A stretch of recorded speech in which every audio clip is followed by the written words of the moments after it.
Israel has been intensifying strikes across Lebanon for the last few weeks, but this is the first time in a while Beirut itself has been hit, far from the usual focus of Israeli activity in Lebanon's southern reaches. The strikes hit an area in Beirut's southern suburbs, with the Israeli military saying it was targeting Hezbollah's chief of staff, who'd been working to reorganise the group.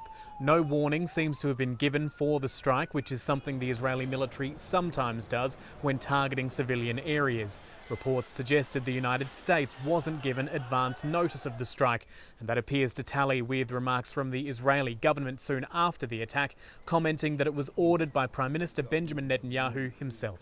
Israel operates without depending on anyone, and immediate actions to thwart attacks are taken by the IDF automatically. The State of Israel continues to insist on the full enforcement of the ceasefire agreement with Lebanon, while taking steps to ensure our security as well. We will not allow Hezbollah, the terrorist organization, to recover, rebuild its strength, and threaten Israel from anywhere inside of Lebanon. It follows nearly daily strikes elsewhere in Lebanon in recent times, particularly in southern parts of the country over the last week.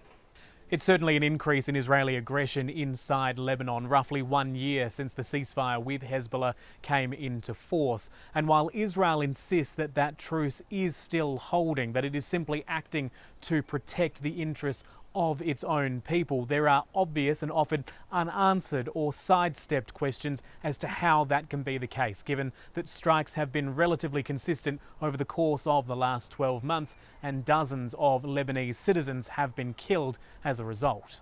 It's a similar story inside Gaza, where Israeli strikes over the weekend have killed dozens and injured many more.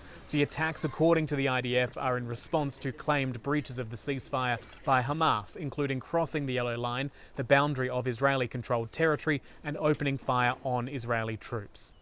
But Palestinian health authorities say many women and children are among those who have been killed and injured. More than 300 Palestinians in total have died over the course of the last 6 weeks since the truce came into force. Hamas insisting it is Israel which is the aggressor here, undermining the ceasefire.